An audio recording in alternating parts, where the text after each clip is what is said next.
You're listening to Natural Resources University. In this podcast network, our hosts are university researchers and extension specialists, opening your gateway to the science of natural resource management.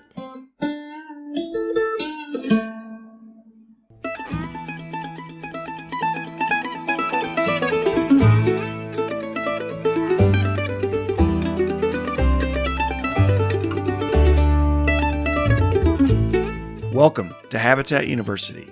This podcast is your source for the science behind wildlife habitat management and is part of the Natural Resources University podcast network. We're your hosts, Jared Brook. And I'm Adam Janke, and we're both biologists and extension wildlife specialists. If you're interested in wildlife habitat management or looking for ways to improve your property for wildlife, this is the podcast for you. So join us as we talk with researchers, managers, and landowners all about the latest research and the ins and outs of wildlife habitat management. So Adam, we're back. This is the first episode of season 2 of Habitat University. Season 1 was kind of a dive deep into the background about habitat management and kind of the history of habitat management and what some of the tools are. And we kind of teased what this season is going to be about in the recording of our last bonus episode. But we really wanted to use this episode as a way to kind of paint the picture for what we're going to be covering over the next several episodes in this season. So, Adam, do you want to start us off and kind of give us the 10,000-foot view on this season? Yeah, I don't know that we've come up with like a witty title or anything, but we're just calling it Wildlife Habitat Management on Private Lands, right? Something like that. Just can't come up with witty names, can we? Yeah. Oh, yeah. We're like terrible at that. We're always welcome to listener feedback. So the situation is, and I'm actually getting ahead of myself already, but 71% or something of the United States is held in private ownership, or at least in non-federal ownership. And if we're going to do wildlife conservation in the United States and many other places across the world, then we're going to have to do it on lands that we recognize today as being privately owned.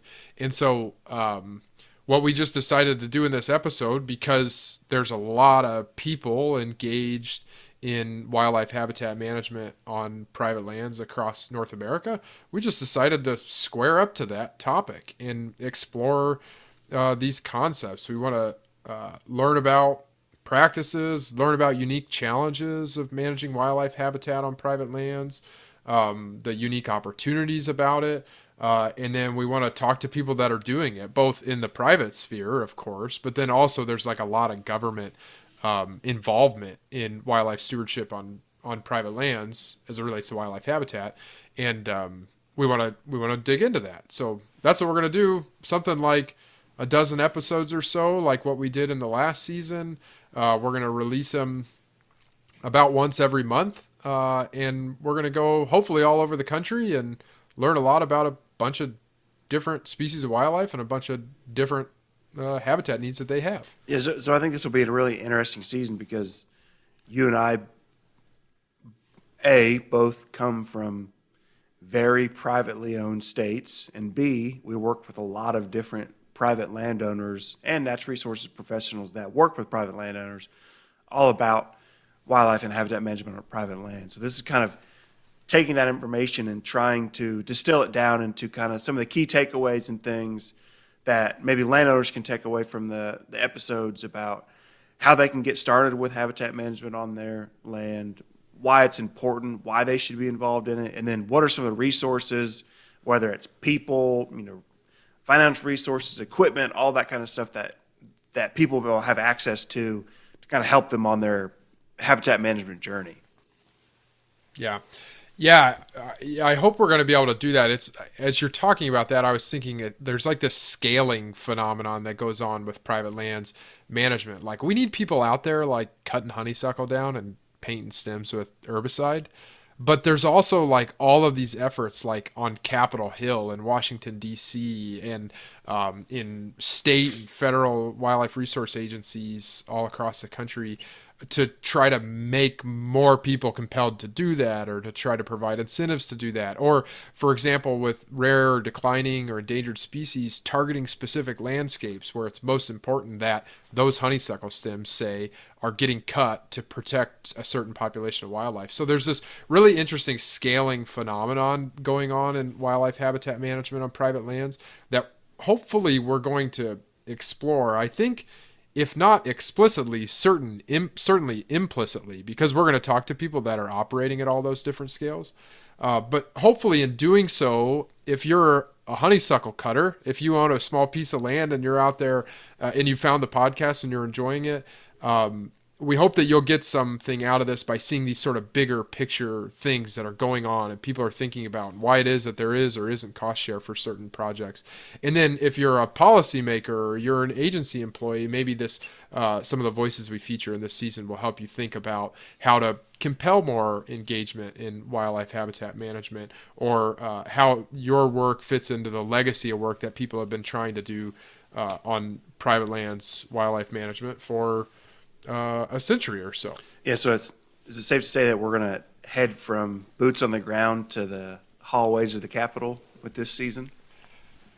Yeah, I think so. I mean, I think there's just no way that we're not going to be talking about governmental, intervention. We're going to try to do it in a way that makes sure that there's things that we can take away from that, right? So that we can apply the knowledge we're learning to the ground. Yeah.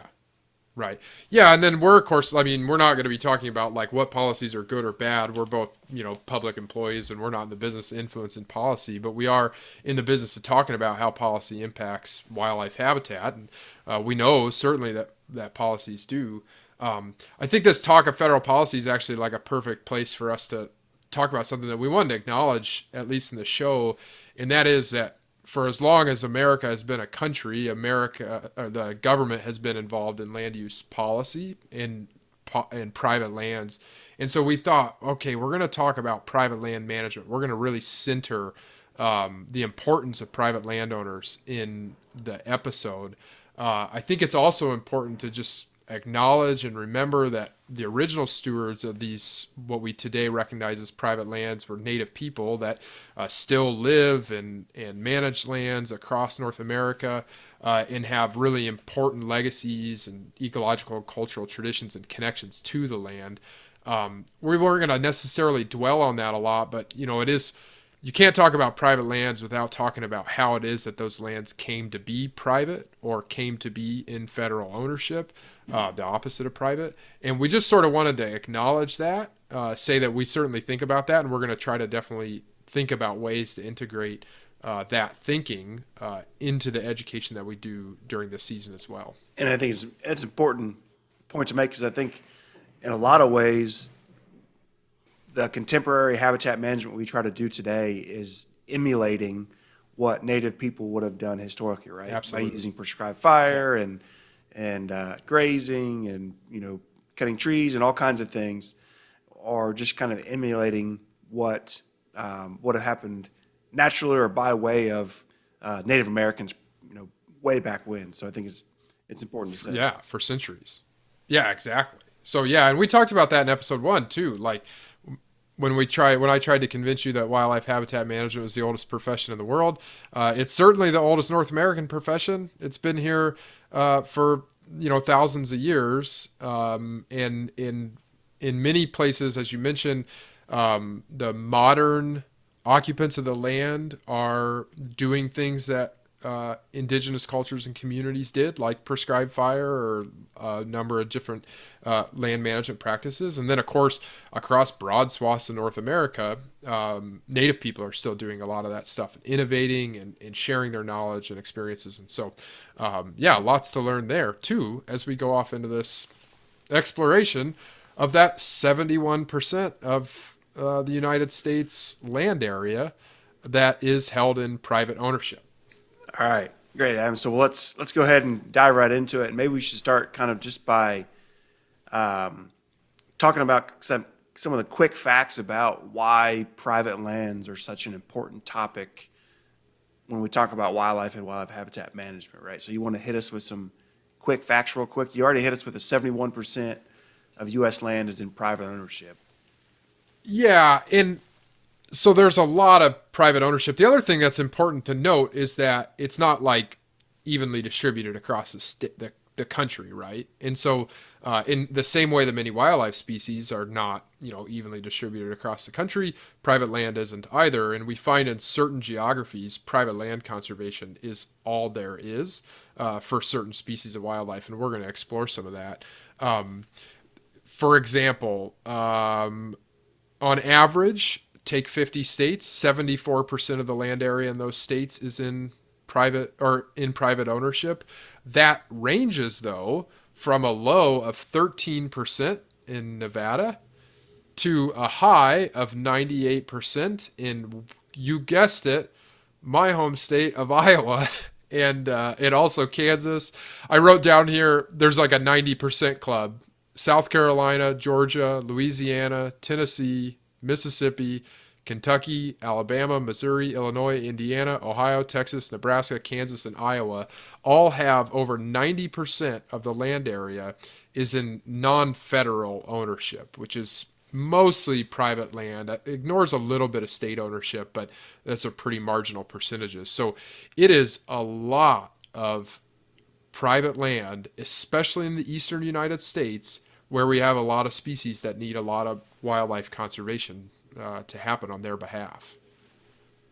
Yeah, so I think that's a really important point to make. And if you line out those states you just mentioned, most of them again are east of the Mississippi.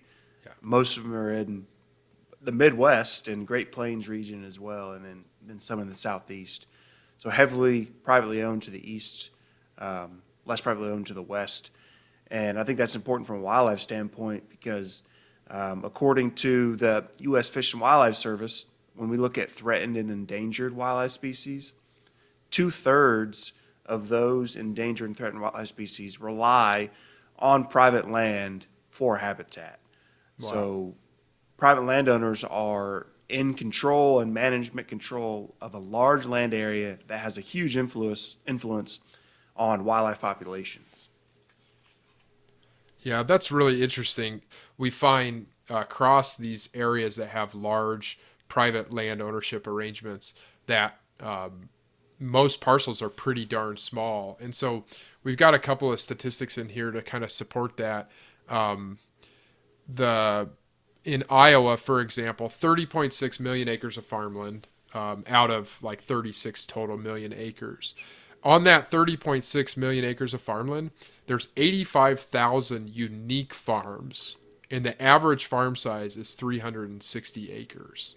And so that means if we think of a farmer as a land, decision maker, for example, on that farmland, there's 85,000 different decisions made every single day about when to mow the ditch, or when to burn the grassland, or when to convert a pasture into cropland or something like that. 85,000 different decision makers out there.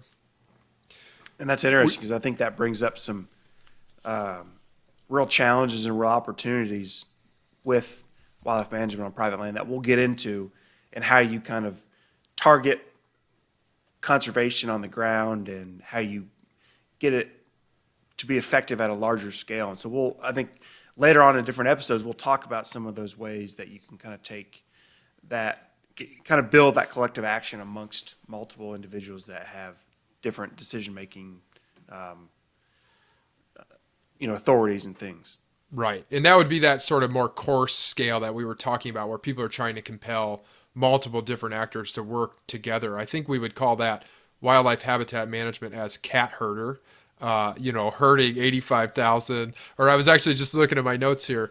It's actually 272,000 unique ownership arrangements. That isn't, farms. That's like acknowledges, non-operator landowners and things like that. So 85,000 people are out there, or 85,000 farms are out there making decisions about what to do every day. 272,000 people are, or not necessarily people, but entities are making decisions about land management on their land. So there's a lot of cats to herd if you're trying to compel, for example, landscape level wildlife conservation at that coarser scale that we were talking about. Yeah, and I think if you talk about, you're talking about farms there in Iowa, so the average farm size is 360 acres. Now, if we switch that and we talk about wooded land, there's actually a really cool resource called the National Woodland Owners Survey. The U.S. Fish and Wildlife the U.S. Forest Service does every year, and they give you statistics about private forest landowners or family forest owners. So these are forests that are owned by families rather than by corporations and their states and federal agencies.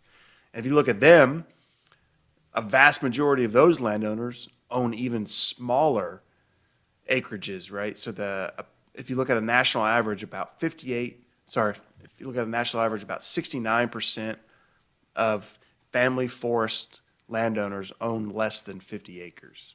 So that's pretty small size when you get down to it. Yeah, you sent that dashboard thing to me, and that is a really cool resource. I had actually never seen that before. And we're going to put it in the show notes, of course, as we do. We'll put all of our citations down there as we do. But I was tinkering around on there for the Iowa thing because I was finding all that ag land statistics. And a lot of wildlife conservation goes on ag lands, of course. But, in Iowa, even though we don't have a lot of forests, there's a lot of wildlife habitat on forest parcels. I think I might have just broken a rule from season 1 about just generically saying wildlife habitat there. So anyway, we need a bell. We need to bring the season 1 bell back. See Habitat University season 1, episode 1. And don't say wildlife habitat generically. A lot of wildlife benefit from the habitat they find in forested landscapes. That would be a better way of saying that. Okay. We're just trying to reiterate those lessons from earlier. Okay, back to the task at hand. This dashboard that you shared, 58% of private forest land in Iowa is owned in less than 100-acre parcels. So that was kind of like that statistic you were saying.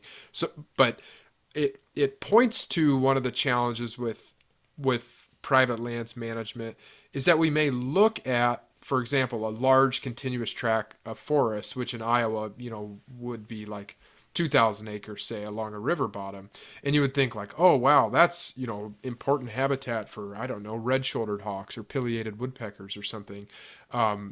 But we would have to remember that it's highly parcelized. So there's a lot of individuals out there making their own decisions about what, from say an aerial photograph or an airplane, would look like one big continuous tract of forest. That would be good, for example, for an area sensitive species like pileated woodpeckers. But we could know that at any moment, one of those landowners owning one of those small parcels could be making a really different decision and fragmenting or really changing that landscape. More statistics on Iowa, 36,000 unique ownership arrangements on those 100-acre or less parcels. So lots of different people are engaged in those decisions on all those different parcels. And that's 89% of all woodland owners in Iowa. So 89% of everybody that owns woodland over 10 acres owns less than 100 acres. And so it means that every person that we interact with when we talk about private forest management for wildlife habitat is going to be thinking about a really small parcel, smaller generally than we're probably thinking about the way that our species respond to them. And it adds another one of these unique sort of challenges that we're going to dig into in this 12 episode or so season of Habitat University focusing on private lands.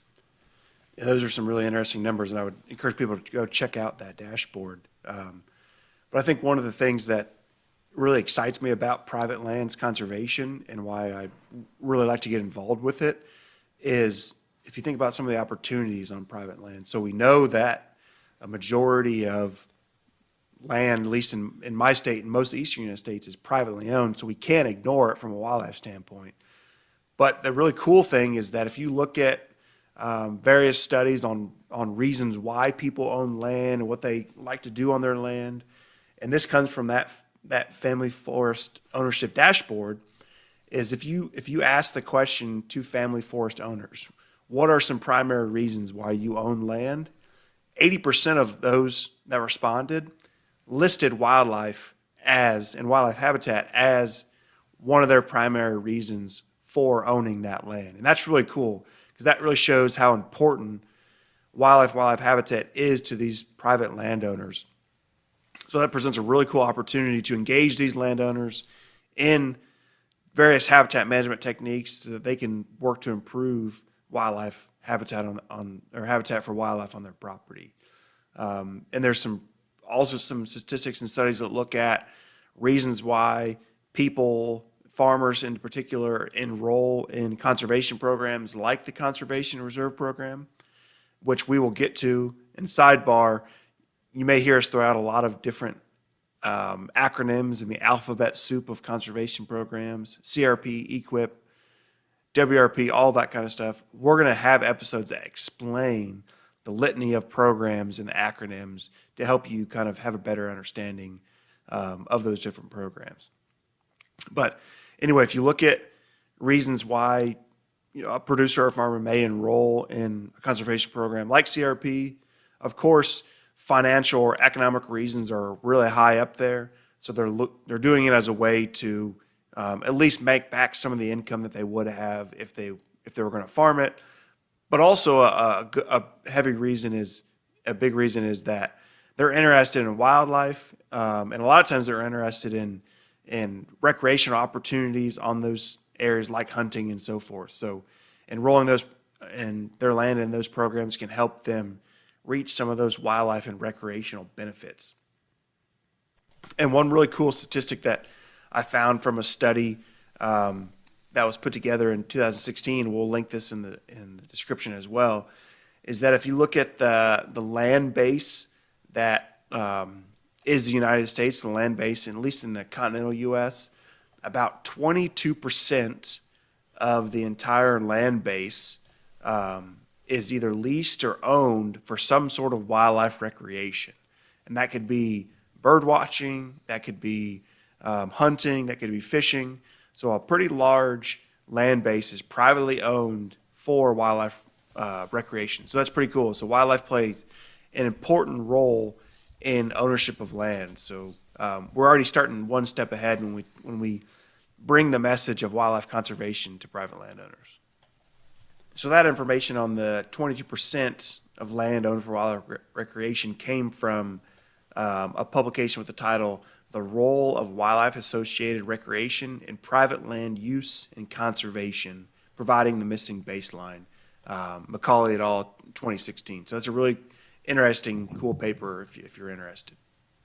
Yeah, that's a pretty crazy study that I was actually not aware of. And I was looking at the highlights from that, and it's got hunters use 365 million acres and significantly larger properties than other recreational landowners. We kind of intuitively know that, but we find that Americans spend $17 billion to access their own private lands for wildlife-associated recreation. So it makes a good point here that we tend to think about private land being used for private profit a lot, and that's definitely true, and it's actually going to be one of the challenges that we're getting ready to talk about as we sort of wrap the episode up.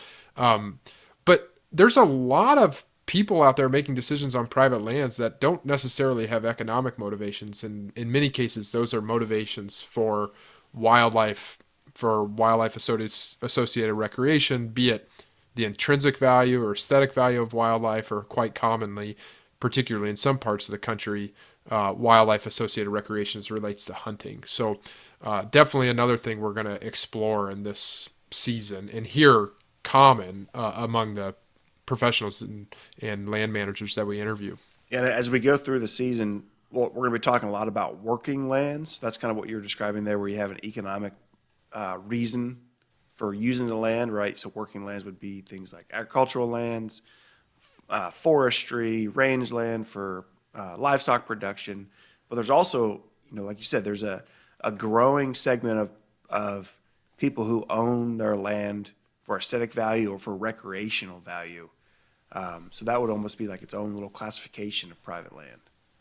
Yeah, those people tend to be really motivated, and that's actually one of the exciting opportunities when we think about private lands management, is that I have friends that only own 80 acres, and they could tell you where every single chinkapin oak is on that property, or they just have a really fine-grained understanding of that land. And that's the beauty of private lands wildlife management, is if we can get a bunch of people, if we can get 85,000 people to give a darn about what's going on about their land, wildlife would be a lot better off out there. And that's the work for private lands professionals.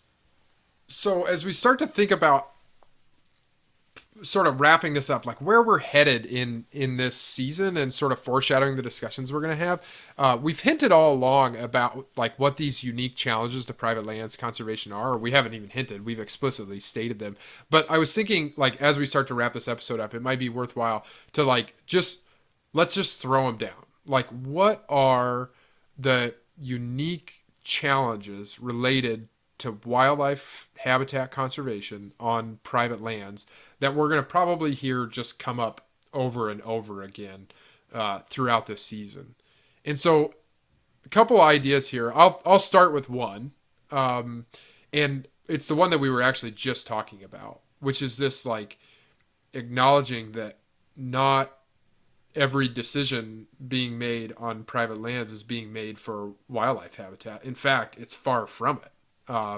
Most decisions, for example, on farmland in Iowa are being made about row crop production or livestock production. In large portions of the Northeast and Southeast and Northwest, tons of decisions are being made on private lands for timber production. And other examples, of course, abound. Rangeland environments in the middle of the country and in the South. And so the wildlife can often become, like, sort of put on the back burner, essentially, or just sort of done on the peripheries of the farm. And we have solutions for that. Like, we know how to create wildlife on the margins. And so we're going to talk about that. We're going to talk about things like precision conservation and other opportunities that are emerging in this space to try to make farm profitability or forest profitability conducive to wildlife habitat management as well. But it's definitely a challenge. Like, if you give me a national wildlife refuge, the goal is to provide wild habitat to certain species of wildlife.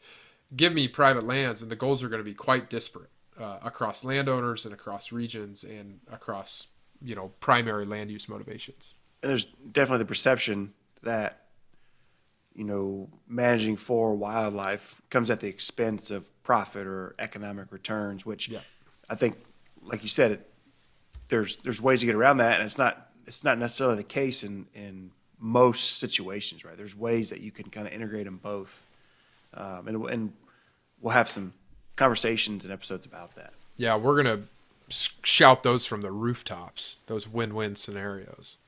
Okay, so what's another one, Jared? So this one we've talked about a lot, and kind of rolling through our statistics, and that's kind of the diffuse land ownership and decision making that occurs on private lands, right? So we're looking at small parcel sizes, and lots of different parcels, lots of different owners who think about different species, have very different economic and management objectives, and who own parcels that look different, that have different ecosystems and different vegetation types, and are all kind of making different decisions. So the challenge becomes, how do you get those folks to work collectively together to achieve some sort of larger landscape scale conservation goal, whether it be provide habitat for sage grouse or bobwhite or red cockaded woodpecker or whatever, other endangered species, whatever species it may be. Yeah, it's a good one. As soon as you started to talk about that, I thought of that example I shared earlier about that big parcel of forest and how it'd be parcelized. What if one person right in the middle of that thing decides that she wants her whole timber property to be eastern towhee habitat, and she cuts it all down and creates, early successional or young forests, and then everybody else wanted pileated habitat. Maybe her actions would completely change the suitability of everybody else's land for an area sensitive species like pileated woodpecker. But at the same time, that decision, right, if depending on the context of the forest, could have provided a resource that wasn't there previously, that could have increased the habitat quality of that site for a various species, right? So yeah, right. Well, and that takes us back to the lesson of season 1 is the like hardy it depends in this wildlife habitat world of like there's always winners and losers, and how do we deal with that, and how do we get people moving in the same direction? So okay, that's the cat herders. Habitat management is cat herders. I like that one. Related to that was another one. I don't know that we've talked as much about it, but the one challenge of private land is just like engagement in the management. And we see that most often with what we call absentee ownership. This is like people that may own the land but not live on the land or not visit the land very often. And I looked for some statistics on this. I actually think maybe the statistics that I have aren't perfect because it's just for cropland in Iowa, but for cropland in Iowa, which would exclude forested acres primarily, it includes pasture, but in cropland in Iowa, farmland in Iowa, 53% of farmland is leased in Iowa. So over half of the land that is in farmland in Iowa is being tended by someone that doesn't own it, doesn't have sort of the absolute decision-making authority. Another challenge is that 13% of farmland in Iowa is owned by people that live out of state. And we can see that also like in forested acres and things. And we hear stories, for example, in southern Iowa of large chunks of land that are owned by people that may, for example, want to hunt deer, but they only visit their land 2 times a year, and thus just aren't very engaged in the management, or they aren't working with their neighbors to address challenges. And so it's sort of another unique, there's like these social conditions that prevail on private lands where that add a level of complication to the management. We could say apathy in some cases, or just limited capacity to do the land management that I would take, for example, to have certain wildlife outcomes. So related to what you were just talking about, Adam, with that kind of absenteeism, ownership dynamics and things that you're talking about, is just kind of the ephemeral nature of private lands. And so when I say ephemeral, that it's almost like it kind of ebbs and flows based on various factors that influence private lands conservation and private lands themselves, right? So this could be things as simple as change in ownership, right? So if let's say a landowner passes away and leaves their land to their children, those children may have a different idea of how that land should be cared for and stewarded than the original owner. Or if you sell your land, right? You're selling your land and they may have a different ethic of land ownership and conservation than you did. So that kind of changes the conservation aspect of it, where you wouldn't necessarily have that necessarily as much on federal land where you have a consistent owner. But also things like changing markets, right? And so we saw this in the period of that 2008 to 2012 period where you had really high commodity prices, really high corn and soybean prices, and we lost a lot of conservation land in programs like the Conservation Reserve Program during those years because it was way more profitable to be farming those acres than it was to be leaving them in set-aside programs for wildlife, water quality, other programs. So as markets change, you get the ebbs and flows of conservation. And then, of course, kind of the underlying factor of that would be the changes in policies as well. So as policies around conservation programs change, so we get a new farm bill, every 4 to 5 years. So as the farm bill policies change at a national level, that's going to change the conservation on the ground level. So that goes that other way from the steps of the Capitol or the halls of the Capitol down to the boots on the ground. So as policies change with new administrations, you're going to have changes that occur on the ground level with these conservation programs. Yeah, that's a really good one. A really good point. In it, hopefully that's a concise accounting of some of these challenges that we talk about on private lands. I think the way we should take the episode to wrap it up here at the end is to talk about the good stuff. Like what's exciting about the opportunities for wildlife habitat conservation on private lands, because there are a lot of good, despite those challenges. The challenges we're definitely going to explore, but we want to kind of like celebrate the positive sides of it as well. So one of the exciting things about private lands wildlife conservation is a little bit across a bunch of acres can make a really big difference for wildlife. And we find a couple of examples of this around the country. And one of them is an example near and dear to my heart, of course, is the waterfowl production in North America. And there was a report from the U.S. Fish and Wildlife Service that was looking at the impact of the Conservation Reserve Program in the Dakotas and in Minnesota on waterfowl production. And they estimated that 1.5 million additional ducks were put into the fall flight every year, which is a 23% increase on average, because of the Conservation Reserve Program grasslands that were put in the Dakotas and in Minnesota from 2005 to 2011. So this is a private lands wildlife conservation scheme. I mean, there's other reasons CRP exists than just wildlife, but wildlife biologists have had a big impact on the implementation of CRP, and it's resulted in 1.5 million more ducks leaving the Dakotas and flying to places like Missouri and Arkansas and Louisiana and Texas and Mississippi and all these other southern states where hunters and bird watchers and everybody else can enjoy them. So it's a really neat example of what impact the decisions of an individual landowner enrolling a parcel of land into CRP and planting it to native prairie grasses can have on, for example, the experiences of wildlife recreationists 1,000 miles away. And a cool example of a positive private lands conservation success story.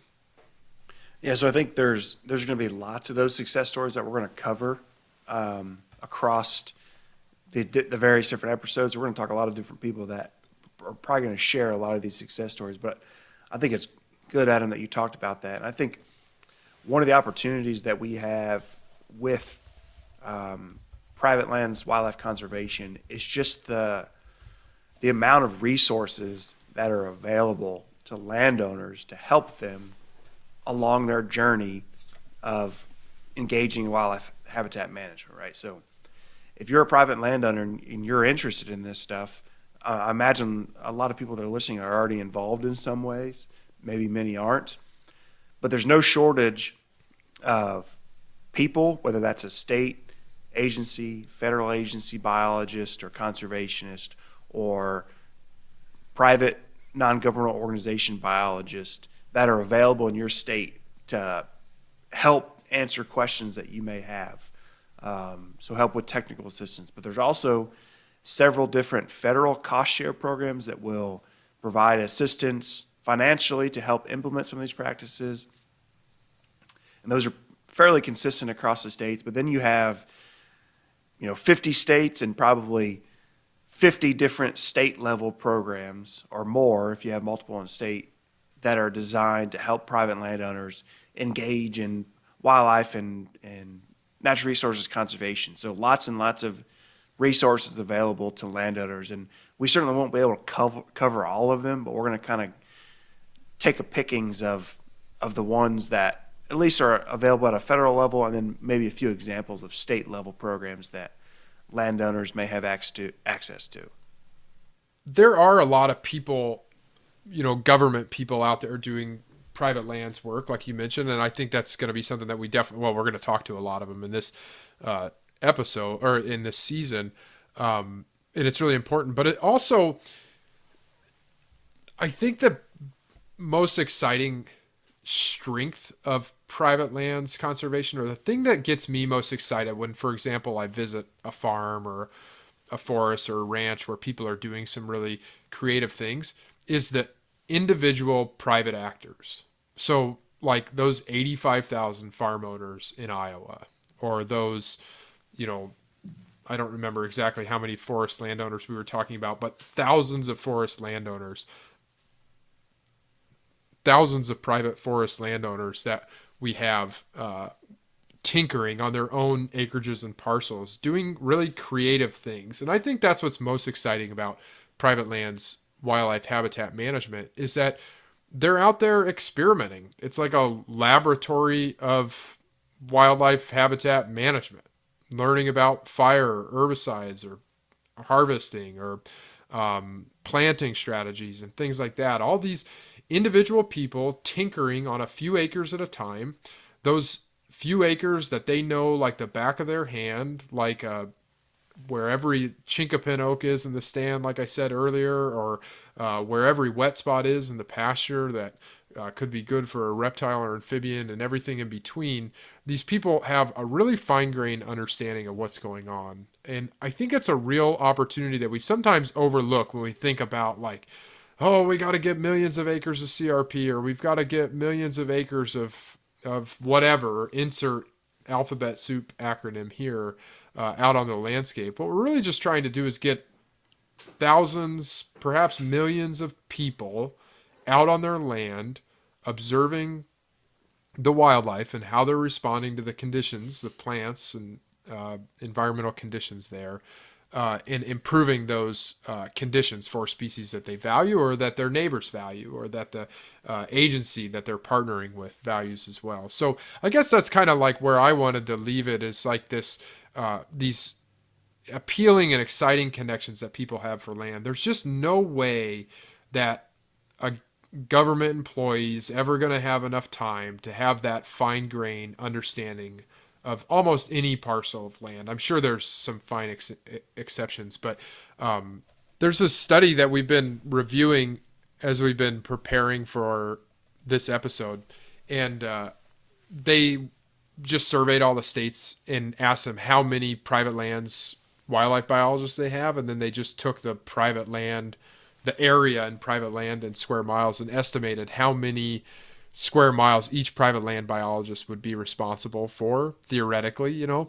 And they found in that study that it ranged from 72,000 square miles per private lands biologist in California to a low of 1,115 square miles of land per private lands biologist in Missouri, and you know, a range in between. And what's, I think, a really important lesson and reminder in this is that the government biologists or the NGO biologists aren't going to be able to have this fine-grained understanding of land on their own.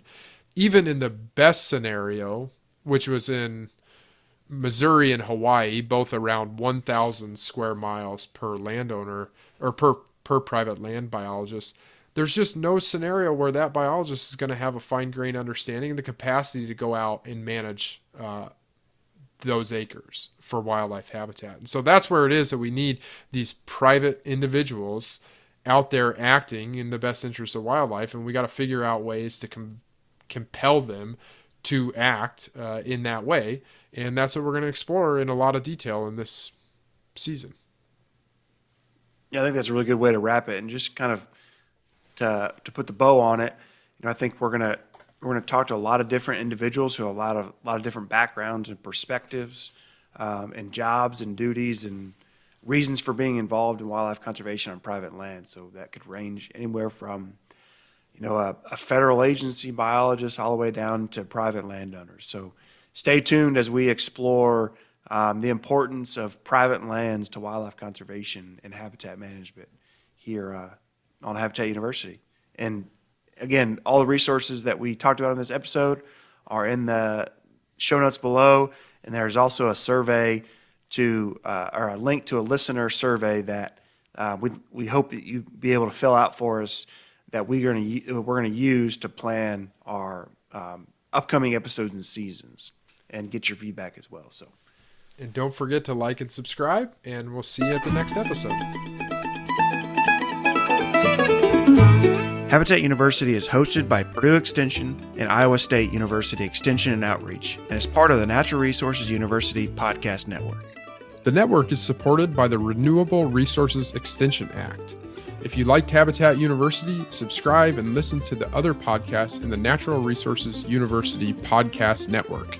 Iowa State University and Purdue University are equal opportunity, equal access, and affirmative action institutions.